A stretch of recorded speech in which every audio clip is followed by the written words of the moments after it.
All right, welcome back. Thank you for letting me take that break. I appreciate it. Welcome back, Trevor May Baseball Channel. Woo!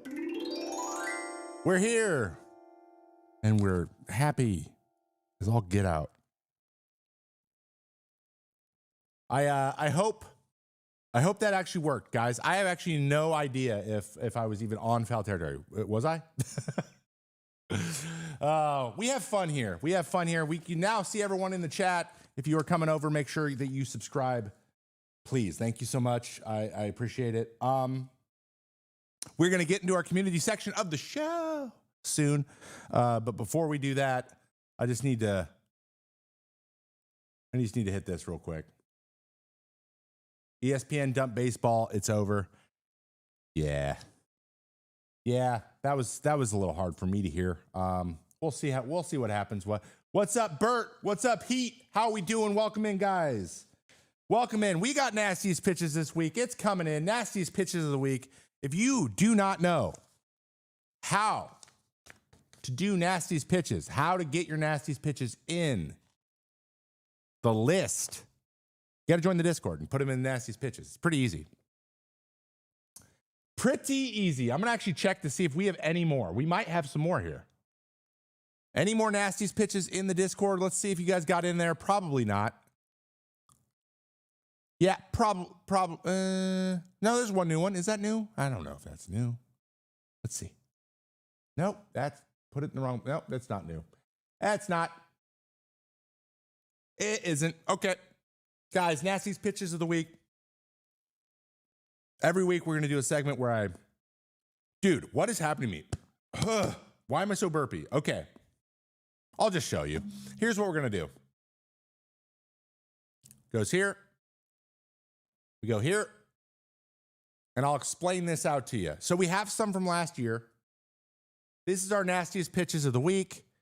We have some from last year. To start, there's some playoff pitches here from that left over that we never went over last year.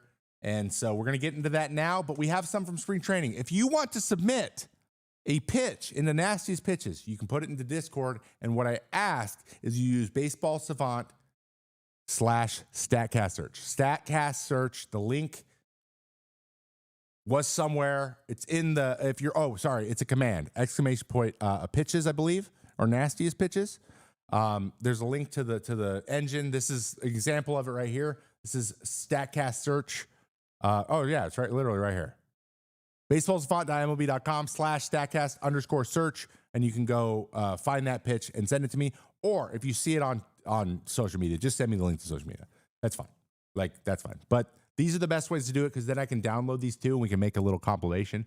So Nastiest Pitches, this is how we roll. And you can also email me a pitch if you want. So we can do Discord or email me at pitches@maydayshow.com.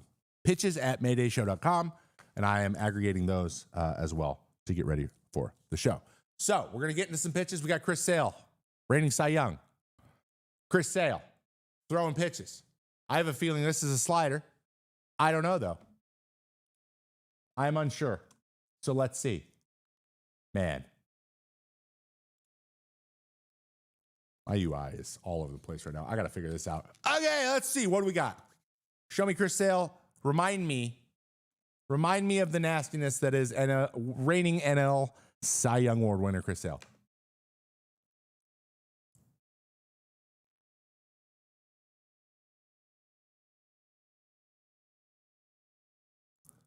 Let's see that again.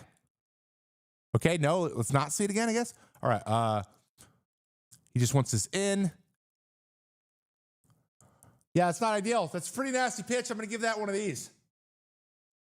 Nice. Next up.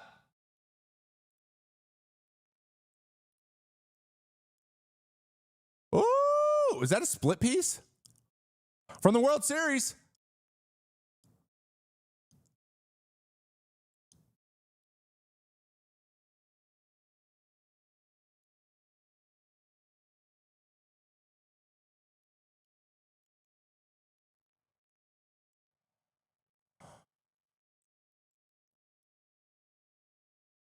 Nice. I'll be honest, though, on that one. That was less nasty and more. Judge was really struggling. Another one from Yamamoto. What do we got?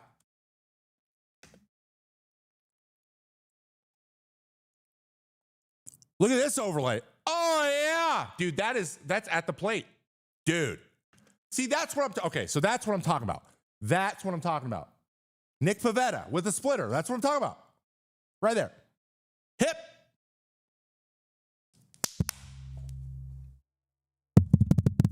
Woo! Love that. See, I want to see more of that.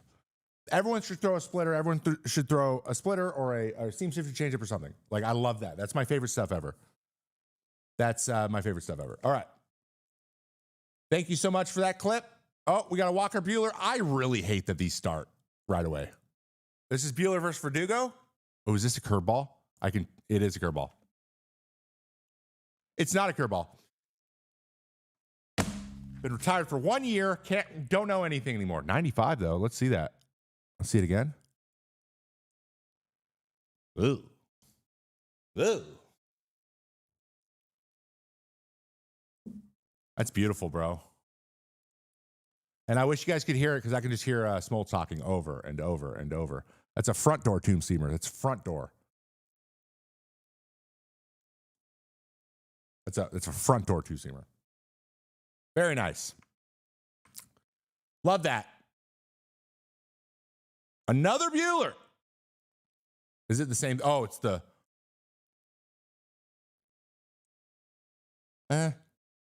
I mean, I was like, they don't really tunnel, but then they end up like 3 feet away from each other. That's a nice. Pitching's so awesome. Isn't it so much better than hitting? That's what I thought. At least the baseball savant ones don't play. Oh, Kevin Gossman. We're hoping for a bounce back from him this year. What do we got, Kevy? Splitter?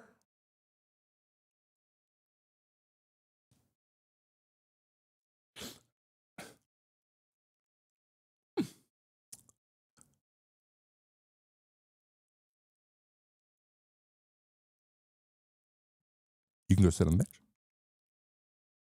Very nice. Another Gossman. We got a Blue Jays fan.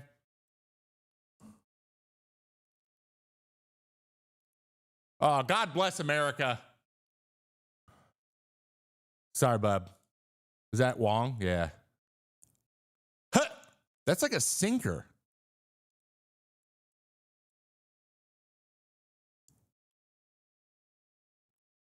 Oh. Also, you know this is a good pitch. You know this is a good pitch when the guy's doing this. With a little kick, kick at the end. When was that from? I think towards the end of last year. It's got to be, right? I don't know where you guys are finding these, but we are catching up on the last Nastiest Pitches from last year. We have a lot of, oh my God. You know what? If I have to watch Blake Treinen all year again, we might never do this, okay?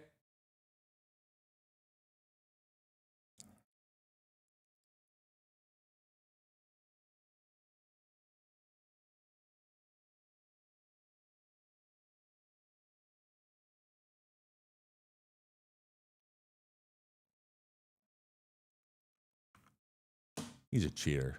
He cheats. Oh my God, is that another one? Oh.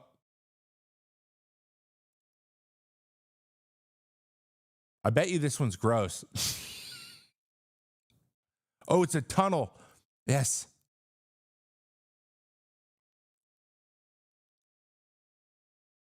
Wolfpack. Cross, bro. Watch them cross their paths. Dude, it's filthy. 97, too.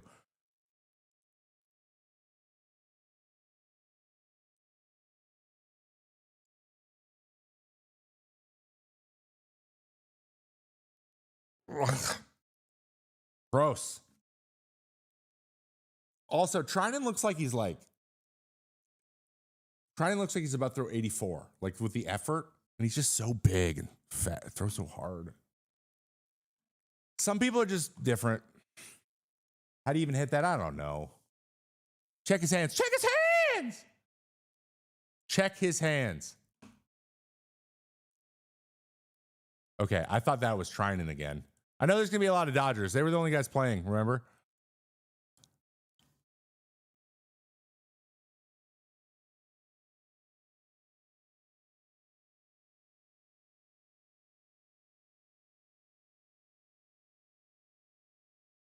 That guy's going to throw the 5th inning this year.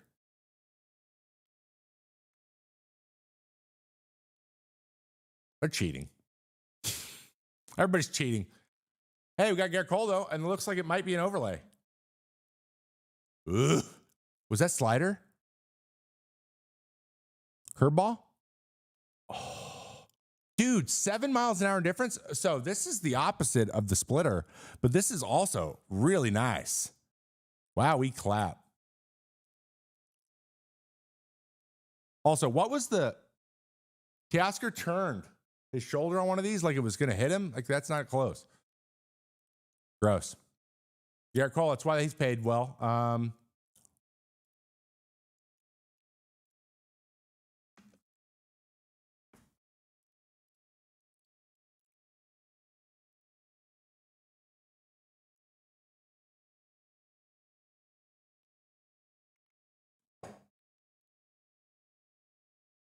Barfola Cologne. That's a pretty good place to pause it. That's a pretty good pause, right?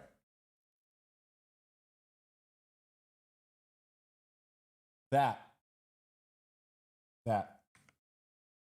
Thank you for that. Whoever gave that to me. We've already seen. Ooh, what's this? Wait. Right-handed pitcher James Bowery, 7'2", 240. 7'6" average extension. So just so you guys know, Edwin Diaz has a 7'6" extension.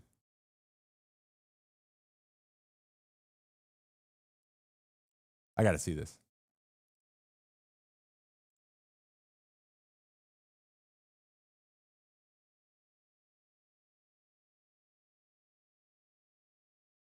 Was that a spiked fastball?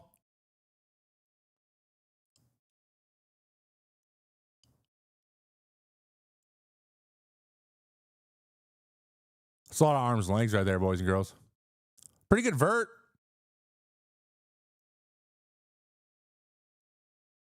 Really good spin efficiency. Good numbers. Good numbers on this guy. Breaking ball.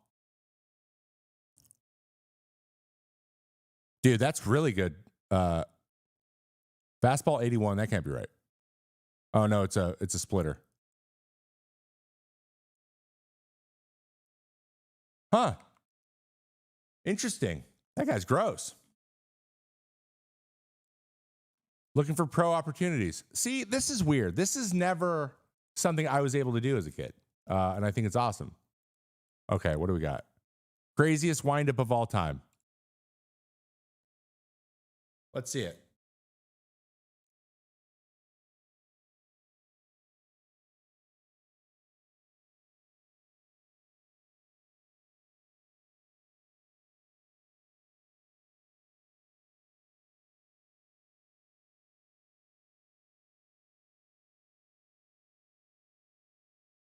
He's throwing 90 miles an hour. This guy's going backwards. Where do you guys find this stuff? Where are we finding this stuff? It's not a balk. Also, balking with nobody on base doesn't really matter.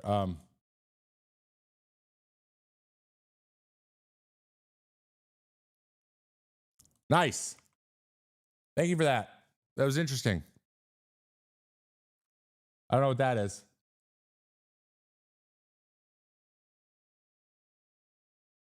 I don't even want to watch the pitch. That is incredible. Look at that thing. Look at this. Wow. How long did that take? Dude, that literally looks like it's fake.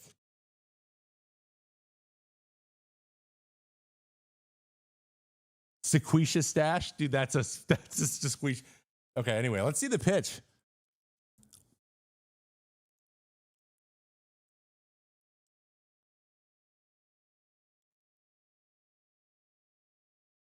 Doors. What is this young lad's name? Cody Hose. Cody Hose. It's the wrong one again. I gotta fix this. All right. That was good, Cody Hose. Appreciate it. All right, last one. Connor Norby versus Kranick. Yeah, Max Kranick. This is just cheese, isn't it? Let's see it.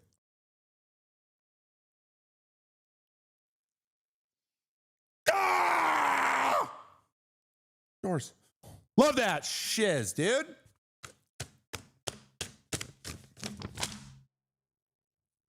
Love that. That's Nastiest Pitches, guys. Thank you so much for sending those over. Again, please go to the Discord, put them in the Nastiest Pitches. I want to see the next ones. We're going to do like top 10s and stuff, I think. Organize this up a little bit more. I just wanted to play this by ear as we went this time, but next time, big time. I just sent a clip to the Discord. It's MLB Film Room. Okay. Heat, I'll allow it this one time. Oopsie daisy. I'll allow it this one time. But unfortunately, hold on, let me go here. Unfortunately, Film Room has like 30-second ads, and it's a nightmare. But we will watch yours if we don't have an ad. Okay, we're gonna let the 15-second ad play, and I'll be. So how are you guys doing today?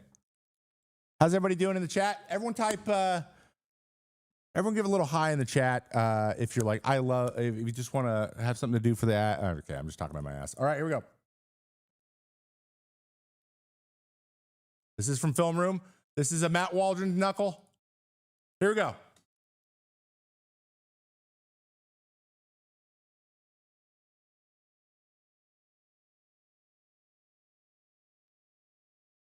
Guys, a family, man. Relax.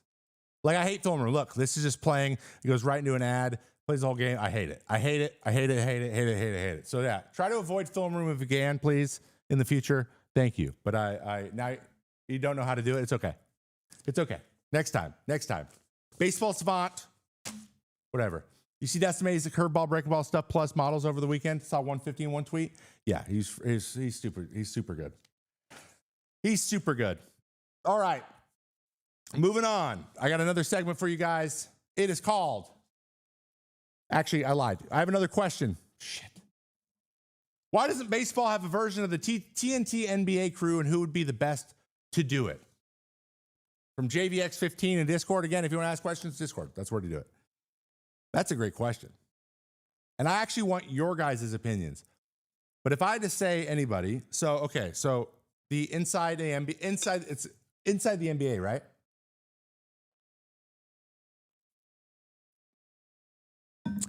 I would use an ad blocker, Agathor, if ad blockers didn't make the video not play at all on MLB Film Room for me. That's the reason I don't have it, because they're very good at making it so you have to watch ads. They're very good at that. Do you watch softball pitches? I will if you give them to me, for sure. For sure. Okay, so we're talking about inside the NBA. We got Barkley, Shaq, and the other two. So I'm trying to think of like inside baseball. Who could it be? Well, me. Me. It's just me. No, Big Papi. I think Big Papi would be fun. I'm trying to think of like ex-baseball players that would have a good time, that are like, you know, all-time great Hall of Famers, so they can talk shit all the time and no one can say anything to them. And that's tough for me. That's tough. John Kruk. Give me John Kruk. Give me John Kruk.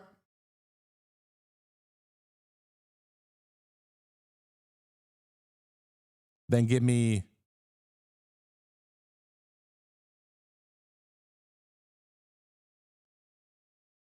Kenny and Ernie. Oh, yeah. Let's just get Kenny and Ernie, and then we'll get John Kruk. Oh, yeah, let's get Buck Showalter. Buck Showalter. John Kruk. I'd also throw Dan Gladden in there. Dude, Dan Gladden's great, too. Chipper. I don't know if Chipper would like doing that, though. I mean, you could say Griffey, but Griffey never does any media because Griffey hates media. It's like saying, get Randy Johnson on there so he can sit there silently. Like, he doesn't want to. We want people to talk shit to each other. Jeter? Chipper, maybe. Turk's good.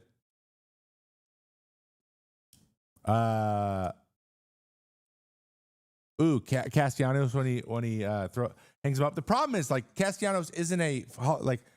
I'm blown away. You guys don't think Kruk would be great. He says the most out of pocket shit. You need guys who say out of pocket stuff. We need out of pocket stuff being said. Like we have good commentators, guys. Like we could be like Joe Buck, blah, blah, blah. Inside basketball and inside the NBA. They're not the best commentators. They have the most fun. They're not the best commentators, but they have the most fun in terms of skill. I got Kenny Smith, Ernie Johnson, Big Papi, Dallas Braden. The Mets crew, honestly, no, not the Mets crew. Like not the Mets. I mean, yes, but like maybe them and one other guy. They do have fun. I think they are in there, but like just not GKR again. We can't just do GKR for everything. Mix it up. Okay, so of GKR, who would you take? I might take Gary as one of the play-by-plays. Gary, because I think Gary can have that rapport with. I would love to see. Like I would love Gary Cohen to sit there with John Kruk. Yeah, Cohen, Kruk, Jeter, and Cohen's a Mets guy. Jeter's a Yankees guy. Yeah, dude, that'd be fun. And you got to get him like, and then throw Papi in there. Let's go Gary Cohen, John Kruk, and Derek Jeter, and Big Papi. There you go. That's what I got for you. That's a great question. Thank you so much for that question. All right. We already did Nastiest Pitch of the Week. All right. What the hell is FIP?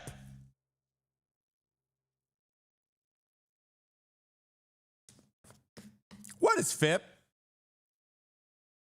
You guys know what FIP is? This is a part of a new series I call What the Hell is... Now, who are we kidding? What the fuck is FIP? What is it? I'm here to tell you. You guys mean fielding independent pitching, don't you?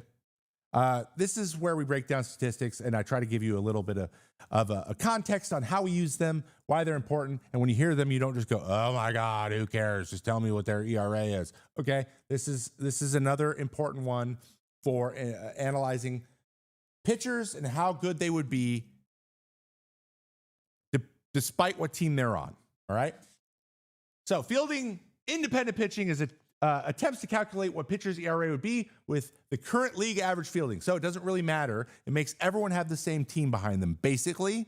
And it tries to control what would your ERA be if everyone were pitching with the same team behind them. So we can see how good are you regardless of what's going on back there. Because there's some guys who should have a 3.5 ERA that end with a 2 ERA because their defense is incredible. Then there's guys who have a 5 ERA that should have a 3.5 ERA because their defense is terrible. They should have around the same statistics, but they don't because they're on two drastically different defensive teams. So fielding independent pitching attempts to pull this away from the defense and give you a number similar to ERA. It is calculated using only things that pitchers can control. That is home runs, strikeouts, walks, and hit batters. So these are fully in your control. Maybe home runs is the least, but I guess the hitter still has to do stuff. But like strikeouts are just yours, walks are just yours, hit batters are just yours, and home runs are just yours. Like the ball goes over the fence, the run scored without anyone needing to field. These are the things where fielding isn't important. So they try to use weighted versions of these in order to come up with an ERA. I had the equation. It is ridiculous. It's ridiculous. This equation, what it looks like. It's ridiculous. So we'll just say, okay, we trust you. We trust that you figured out a way to do it. So it's standardized across all pitchers. Awesome. If you remember from last week when we were talking about WAR, F-WAR is the one where it tells you what they did actually, not predicting what they're going to do.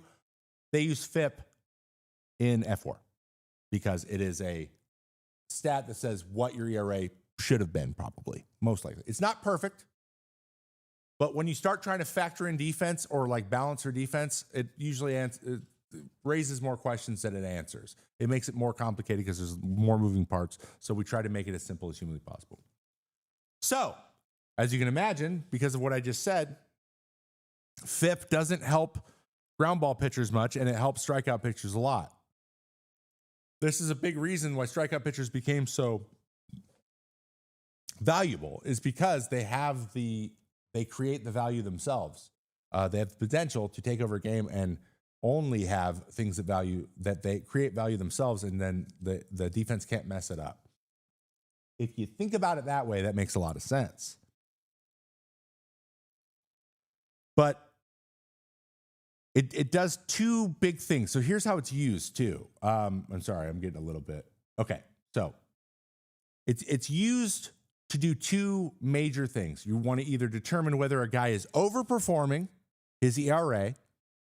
Is this guy basically, is he just like giving up lots of hard contact, and his defense is bailing him out and things are going his way and he's getting lucky, and his ERA on a normal team would be, higher? Or is this guy have a higher ERA because he had a couple blow up outings? Relievers have this happen a lot. A lot of FIPs go above what their ERA actually is, or sorry, below. So their FIP is always lower. And is this guy underperforming? And this is the more valuable use of this, I think, is for like teams like the Rays. When they go and claim a guy off waivers, they look at things like this. This is a good indicator of whether or not this guy is going to be better on their better defensive team or not. All right. So take my career, for example. These are on the left, we have my actual ERA, which it was here and I cut it off for some reason because I'm an idiot. And then on right, that's my FIP. So my first year was a 7.88 ERA. Ooh. FIP was a 4.77. Still not great, but much better. Then 4 to 3.25, 5 to 3.8, 3.2 to 3.08, 2.94 to 3.73, 3.86 to 3.62, so on and so forth. And only 3 of my 10 seasons were where my ERA was lower than my FIP. What's a good FIP? Good FIP is the same as a good ERA. So here's the thing. FIPs almost always, like if you have a 2 ERA, your FIP being lower than 2 ERA is really hard. It's really, because you, at a certain point, not giving up any runs ever, you just have to have some defense behind you. You just have to. It's the big leagues, right? You just have to. Like Clase, right? Clase last year, he had like a 0.63. His FIP was like a 2.5 because he didn't strike out a bunch of guys. He actually struck out less than 1 per inning. But it was all soft. It was just ground ball, soft, weak contact, nothing dangerous. So the reason I was like this, because I always had a lot of strikeouts, but I also walked a few. So if I had high strikeouts, low walks, this would be even lower. But it's funny. One of the best years, in my opinion, a run and a half higher FIP, because I didn't strike out near as many guys I did in my last year. But my best year, 2.94, I got a lot of help defensively, which I didn't know. 2018 was pretty good. I pitched as well as I probably should have pitched. But I always looked at my FIP and was like, dude, how do I get this down? And it comes down to execution. So what you do is you're like, I need to stop giving up home runs, and I need to stop walking guys to get my FIP down. I would rather be a guy with this than the other way, because the other way is you are overperforming. So a team goes to sign you, it could hurt your free agency. This got me paid more money than a guy the opposite way would have. And that's why this final year right here, I made $7 million, 1 year, $7 million going into 2023. I would have made less money, even though I had 21 saves and ended the year on 15 scoreless innings. I would have been offered less money the next year to not close somewhere, because that is a trend that would have scared teams away. Isn't that interesting? And one thing you need to know about how negotiations are happening and free agency is happening, teams pick whether or not they're like, we want to take your actual results because you weren't very good.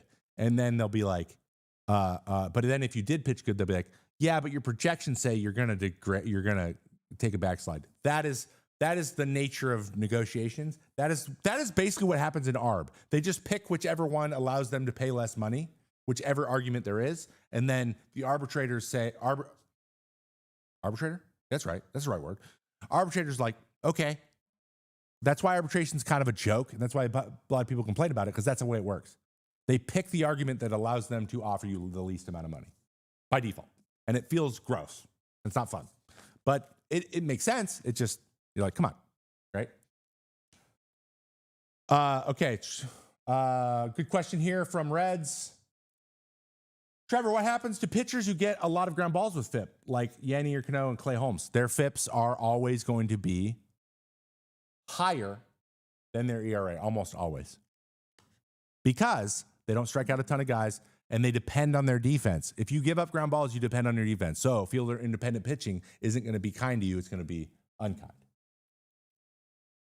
So as you can imagine, strikeouts are valued much higher than ground balls if you use FIP. Arbitrator? I don't know. I think your ballpark played a big role in the ERA FIP difference in 2023 too. Yeah. Oh yeah. Big time. Big time. Oh, hey, a ballpark. And by the way, ballpark factors are put in. There's a lot of shit. But that's what FIP is. And that's why FIP is a better indicator, in my opinion, of predictive. Like, I just like looking at FIP and I can understand what type of guy they are. And then I can go look at the things. It like points to me like, why do they get strikeouts? Why do they not get strikeouts? And then I can start to learn more about the guy and then make a decision if I were to go, try to sign them or get them off waivers or whatever it is. But generally one's not better than the other, because obviously if you're overperforming your FIP, you're still doing well. But it's just not predictive.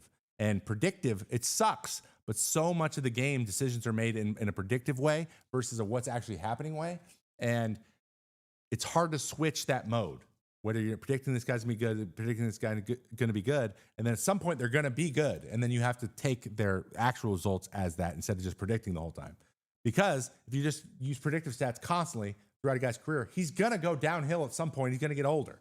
And so those predictive stats are going to flip, and then you're going to think differently about them, even though the results are the same. See what I mean? I think that's a trap a lot of teams fall into. And that probably would have affected me if I tried to play another year. FIP versus Sierra, I have no idea. Maybe we'll do that next week. One step at a time, my friends. One step at a time. Okay.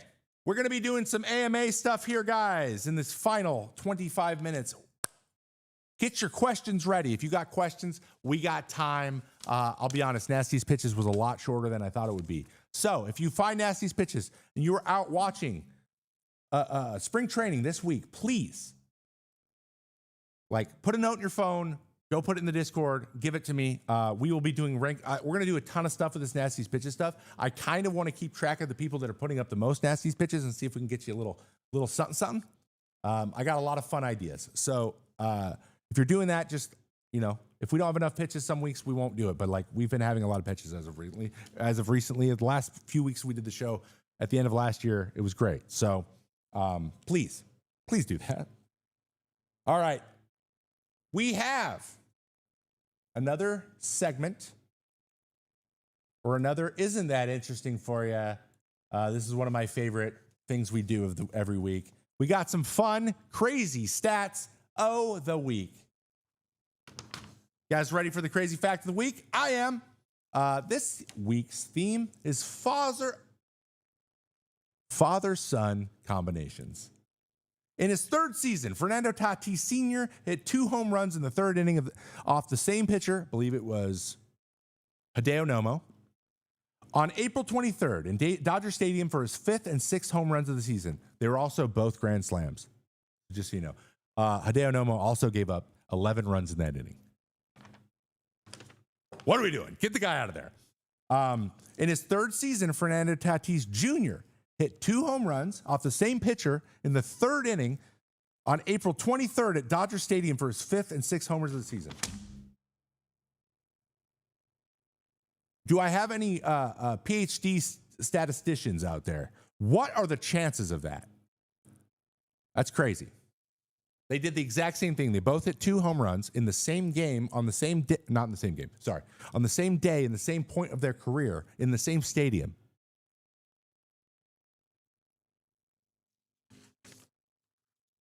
You can't write that up. We have another father-son crazy fact, actually. Prince and Cecil Fielder both hit 319 career home runs. They both hit 97 with 2 outs. They both hit 49 in the 4th inning. They both hit 29 in the 5th inning, and they both hit 18 in the 9th inning.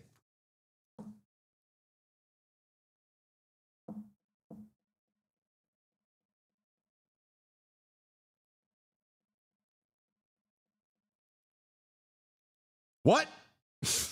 What are the chances of that? Those are your craziest facts. Bet you didn't know any of that stuff. And if you did know it, shut up. Don't tell us. Let me feel. And by the way, that's Prince and Cecil right there. Prince Fielder was a man's man. Yeah, he was. Rest in peace, Knack, man. Gone too soon, truly. Chonky donks, am I right? Sure. Okay. All right, boys and girls, let's get into our Ask Me Anything section of the show. I worked a little quick this week. It feels like I worked a little quick. You guys feel that way? Do you think Prince retired? Okay, let's start doing some questions here. Let me make a slight adjustment here to how this is set up because it's driving me absolutely freaking nuts. Hold on, I'm gonna move it over here. We're just gonna do this. Now I can actually freaking see it. All right. Do I think Prince retired just to keep that stat line? No, I actually think it's because his neck broke. Actually, and allegedly, Prince and Cecil not the closest. So I don't know if that would have been something they would have done. Odds for the Tatis stat is about 1 in 400 million. Damn. I don't know if that's true, but I like it. I like that. I'm zooming a little bit. Yeah, I'm having a little zoomies. Ooh. Baseball weird. Did not mean to click that. Bonus question. Which father-son duo has the MLB record for strikeouts? Are we talking pitchers or hitters?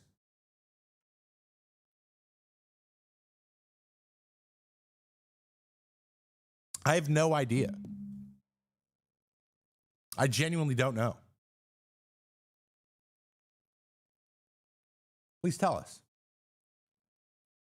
Any young guys that you expect to break out this season? So, I got to be honest.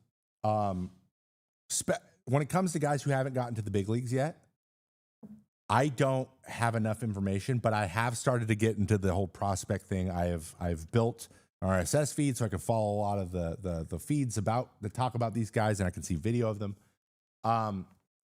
But I'm more concerned with like guys in their sophomore seasons that are going to take another step. Some guys that started to break out, but I think that are going to become the center of their team. Like similarly to a Geloff in 2023 with the A's. Like Mason Wynn, I think is going to continue. Like I think Corbin Carroll is going to bounce back again and become like a stud. Like guys like that who are highly touted prospects, obviously, but like didn't really take off. The one guy I think is going to be who's just due to have an insane year is Fernando Tatis Jr.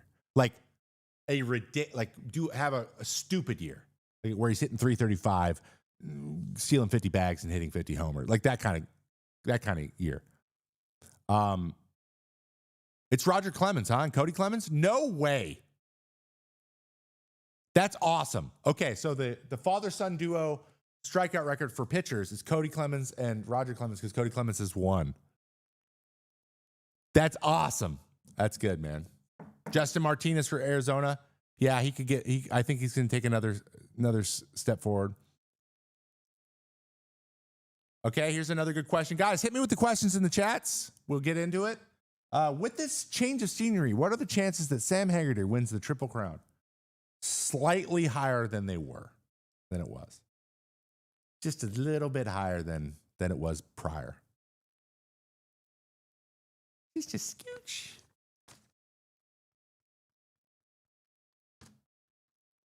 Just a scooch. I actually have another conversation we can have that I wasn't going to get into this show, but I think I can pull it up here because we're kind of in that realm right now. I have a recent comment by our favorite person, Rob Manfred. And I want to I want to touch on this real quick. I will talk. This is going to come up a lot, so I'm not going to get too crazy with it. But let me grab the article real quick because I have it here somewhere. I have it here in the rundown. So, there we go. Yeah, we go. Okay. This is from The Athletic. Stupid. Okay. Where will baseball's labor fight go? Just check the emails. So basically, the gist of this whole thing is Rob saying, I'm getting a lot of emails about the Dodgers. Guys, the Dodgers, like, people are really upset. Twice this month, reporters have asked Rob Manfred about the Los Angeles Dodgers' record $400 million payroll. Baseball's commissioner pointed to his email inbox. It's clear that we have fans in some markets concerned about the ability of their team and their market to compete with the financial resources of the Dodgers. Interesting choice of words. Fans in some markets that are concerned about the ability. Everyone has ability, by the way. So this is just kind of a, what's that word? What's the word? It's lie. I remember. Well, we've been consistent at one point. It is. We try to listen to our fans on topics like this. Well, yeah, you try to listen to fans on topics like this. Because this is really interesting that fans are actually kind of helping us with this, because we love when we have great reasons to not spend money. I have heard people on this, believe me, I get a lot of emails on it. Okay, so classic, whatever. It's a classic. It's a classic Bob Manfred quote, but one interesting thing that I think that he's never said is that we get a lot of emails about blackouts.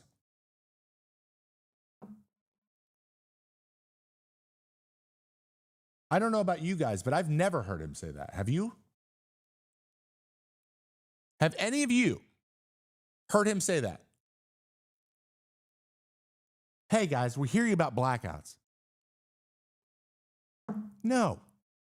And so it's beginning. And I want you guys to know this. This is I hate it. Just makes it's too much sense. People who make decisions or are in charge or have the power in certain situations are very good at pointing away. Right? Like, we hear you, fans. Get mad at the Dodgers.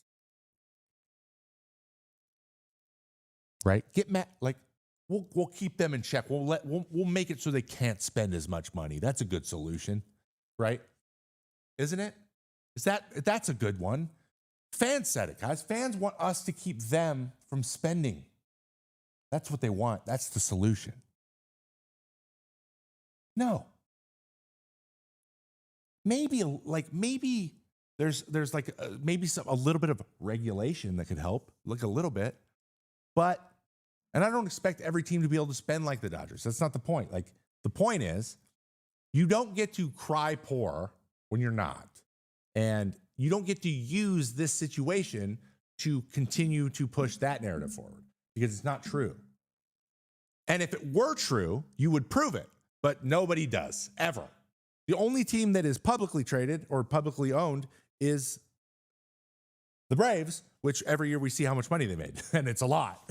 So more comments like this. I just want to point this out real quick, because we're about to enter the dark days where Rob has, not in so many words, said expect lockouts from the CBAs from now on, as if it's like a foregone conclusion, like they have to in order to get what they want. But I think the salary cap's going to come in hot, and you guys all know why the salary cap isn't just a straight up solution.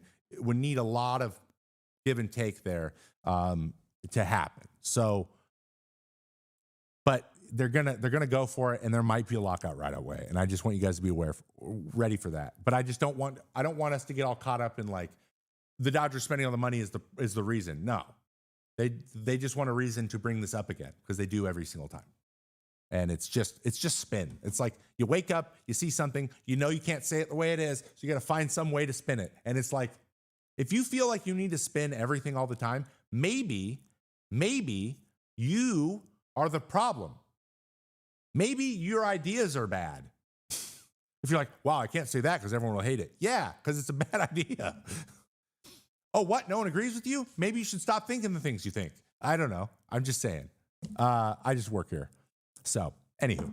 All right. Yeah, DK. David is going to hit us. We have one last segment about talking to the media, which I thought was going to be interesting. If you want to give me some of that information, David, in our chat here, I will get into it. But guys, any more questions from the chat? I want to see. I'm going to go scroll through here and see if there's anything I can get into. Question answer. If a strike ball challenges, okay, hold on. We have a question from, that's the wrong thing. Oh my God. What about from the POV of the Dodgers fans? Does Dodgers spending copious amounts of players drive up ticket prices? It doesn't need to, but here's what you need to know. It's not a foregone conclusion. A ticket price going up is still the business owner's choice. They can make the choice. They can make the choice to take less profit. They can. They just don't. But it's not an excuse. It's not like an automatic, well, this went up, so we had to do this. No, they don't. Just the same way that inflation they didn't need to raise them. They're all profitable. Everyone's profitable. It's just how profitable they want to be. That's the issue. It's how much more than the expenses do they want to keep. So that they can either make this much money or this much money, and they're deciding to do this one. And that's not the player's fault. That's the owner's fault still. So I'll just put that out there. But yes, obviously, your expenses go up for your company. In order to maintain a level of growth, you do have to increase prices. In order to grow. But at some point, you're going to stop growing. Someday. So, but they will say, hey guys, we can't sign these guys because then we'll have to raise ticket prices, as if the ticket prices from that year are paying the salaries. That's not how it works at all. They want you to think that, but that's not how it works. They just want more of the money because they want to go do stuff with it. They want to go like invest it and make more money somewhere else. And it's just like, you got like a company can survive making 20% margins, and a company can survive making 100% margins. Or if you're ExxonMobil, a company can survive making 10,000% margins, profits, right? Like, it's a scale, but they're all profit. It's just how much of it do you want? What do you think Vlad's next contract is going to look like? I think he's going to ask for $400 million, and I think that it's going to take a really long time for anyone to get there. Are we going to see that pitcher helmet again? I don't know. Maybe. Oh, 2 comebackers. Oh, yeah, we've had 2 comebackers. Oh, yeah. 2 comebackers. Dude, wear the helmet, guys. Wear the Mario helmet. Just be safe out there. Be safe. MLB needs a salary floor. I mean, yeah, but like, honestly, salary floor is only a benefit for the player without any, like, that changes nothing from team except for they just all have to pay more money. That's not realistic to me. Like, that's just not a realistic thing. So, all right. All right. Our first segment here, DK. Producer David's going to come in, and he's going to tee up a segment. We were trying to do this. We cut it out thinking we weren't going to have time. We now have time. So, DK, hit us with what we're talking about here. They can't 1 second. They can't 1 second. Now go. Okay, hopefully you guys can hear me now. Basically, earlier in spring training, the Red Sox made some headlines with some comments from some of their top players. Rafael Devers said that he would not consider DHing. Tristan Casas said that he wanted Devers at third, Bregman at second, and that he does not think the Red Sox top prospects should be on the opening day roster. These comments have been really criticized from fans, from other media. So, Trevor, what has your experience been answering tough questions from the media, especially when you were dealing with the New York media with the Mets? Thank you, David. That's a great question. Well, so there's one specific story, and we were thinking about getting the video for this, but then I wouldn't even be able to play the audio, so it doesn't really matter. I remember my first game with the Mets. I blew it. I left the bases loaded, and then Loop blew it, but that's neither here nor there. But I got the loss in basically the first game of the year, and I had to speak to the media for the first time. And I remember saying, "Hey guys, I really didn't want to talk to you right away. This sucks." And I was really candid right away. And I could tell they were like, it felt like sharks circling in the water. Like, oh, can't wait. We're first reliever. We'll get a shit on. And they softened a little bit. And I realized that it was like, you got to just go in and be like, I feel terrible. Or like, just say what's going on with you and what were you thinking and that you messed up and it's your fault and whatever. Just take accountability. But like, you don't have to say it in a canned answer way. But the interesting thing about the big market media is like I mentioned before, they're always looking for something. And the same thing's happening here. Guys, we're coming into spring training. It's all very exciting. They just signed Alex Bregman. He's making $40 million a year. He plays the same position as their literally franchise player. So like, obviously that's a rock and a hard place. What are we going to do here? And then Devers like, nah, I'm not moving, which did not come out great. Especially me. I'd be like, come on, man. Like you got to be a little bit like, I get it, but like, he's just not even budging at all, which I wouldn't enjoy that much as a teammate. But people got really excited because like we're back, spring training. It's a big story. We gotta we got tension. Let's talk about the tension. And in the clubhouse, it's never anywhere close to as tense as it seems ever. Like everyone's asking Bregman about what he said, and like he's like, dude, I'm pumped to be on Devers' team because Devers is nothing to do with Bregman either. Devers is like, dude, I earned this. This is my thing. Like, we're not just gonna push me out like willy nilly. It's got to be. We gotta. Let's talk about this first, right? That was his vibe. So, but like in terms of there being an issue in the clubhouse, there rarely ever is. Usually, we all understand it, and we just know that people are gonna run with it because it just sells papers. I'm on this side of the lines now. Like I'm over here. I get it. I'm doing it. Look at me. I have a show where I just go, when I know it's like, probably not that big of a deal. But guess what? If we just go, it's not kind of that big of a deal all the time, it's boring. Boring as hell. At the end of the day, most things are beyond the game of baseball. Not that big of a deal. But it makes sense that it is portrayed that way. But it is helpful, I think, to see these things with a grain of salt a little bit and understand that it's a little bit of hype because it's fun and it's the reality TV show side of things. And the effect on the actual game on the game isn't going to be as big. So if we're getting into that talking point, like when I was with the Mets, we had all kinds of stuff with the Rats and Raccoon, the thumbs down stuff, all this stuff. Like all of us were just like, I mean, it was just a thing. Like a guy got mad at someone else for a second, they figured it out, and then now it's over. But then it was a thing for like 7 months in the media, and it's just the way they run with it. It's not for us; it's for the fans. So if it makes the fans excited or mad or whatever, I at some level you have to just be like, okay, have a good time. Just put the ball in the glove.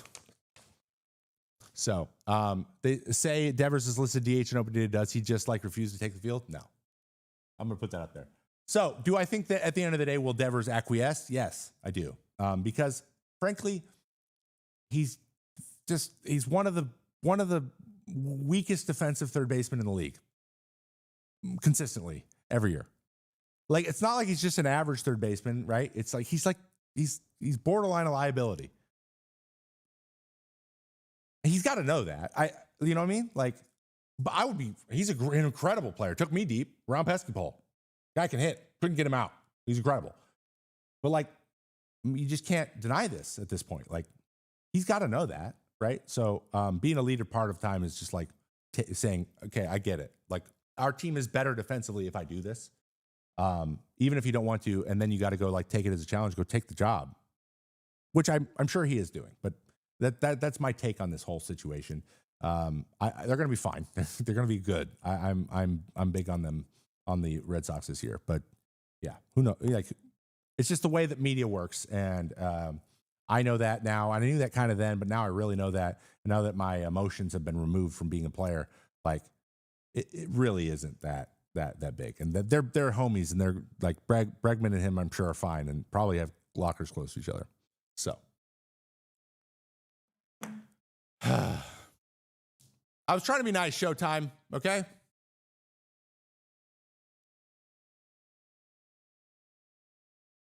A beer and chicken thing. Yeah, exactly. Remember the beer and chicken thing? Like, dude, they can eat. It's like they can just do that. Why that coming out is a problem, I don't know. But like, yeah, that was something we were always worried about too. Like, is someone gonna like do something silly, like post a picture of them like having a piece of cake, and everyone be like, "Oh, he's so fat."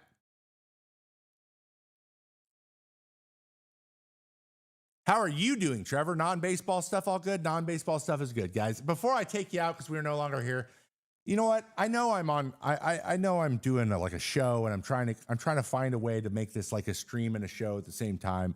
But I do miss just like checking in with you guys. So before we get out of here for the last 3 minutes, give you a little update on my life. Madsen, my son, he turns 5 months old in 4 days. He is. I say this every week, but he is so big, to the point where Kate took him to the doctor last week. He got measured. He got his weight and stuff taken. And on the paper, I was like, oh, it's like he's normalizing. He's 79th percentile. She goes, babe, no, that's just weird handwriting. So it was like a little open bracket, and an open bracket away from a 99th percentile. So she's like, no, he's like the number one biggest baby. So he's like more than 99 percentile in weight, more than 99 percentile in head size, and like, or no, in length. And then his head size is like 97. And I was like, oh my God. His whole life, we're going to just be like, we're going to have to go on oddballs.com to get his shoes. Nothing's going to fit. He's going to run into walls. He's not going to be able to sit and coach on a plane like me. But dude, he's a freaking monster. I'm not, guys, I hold him and it's like, he's 5 months old. We went to a museum the other day. He can't even look at anything. We went to a museum, Kate and I and him, and I'm carrying him. Someone goes, oh, he's so cute. How old is he? And I go, he's 4.5 months. She goes, what? I go, he's 4.5 months. She goes, that's an 18-month-old baby. I'm like, no, it's not. He's wearing 12 to 15 month clothes. So, Madsen May, bro. Class of 2040. First rounder, bro. NBA. I hope he's like 6'9". I would love to teach him to play basketball. But yeah, he's great, though. He's doing wonderful. He's sleeping through the night. We're having a great time. Kate's having a blast. I love him so much. I can't actually wait to go see him after the show. So I'm heading out after this. Yeah, I got that. Doing some other fun little things on the side. I'm working on my own statistics model for Command. It's just like a side project. I'm learning how to do machine learning and freaking code and stuff. I don't know. I'm super nerdy, chat. Super nerdy. So that's what I got going on, but mostly it's poopy diapers, loading and unloading the dishwasher just 4 or 5 times a day, and this stuff, and Mayday, my show. Guys,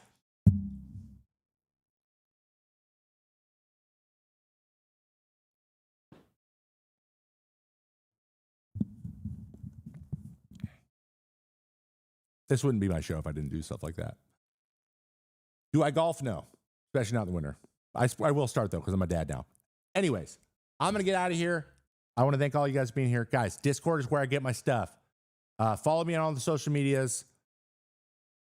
Go listen to the podcast. Go check that stuff out. I'm on TikTok. I'm everywhere. There's videos all over the place. Thank you, Foul Territory, for having me as part of the network. I am going to be broadcasting it. The first hour will be on Foul Territory from now on. We're going to be doing some crossover stuff. I'm going to bring on guest hosts.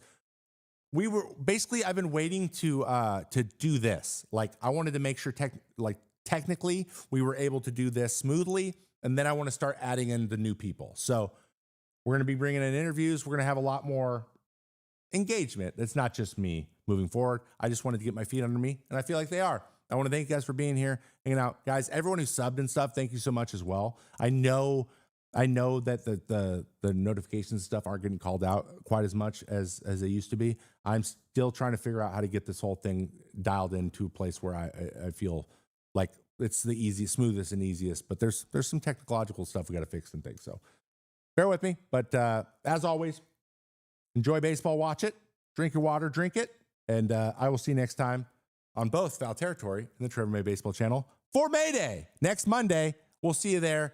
Good night. Have a wonderful day, and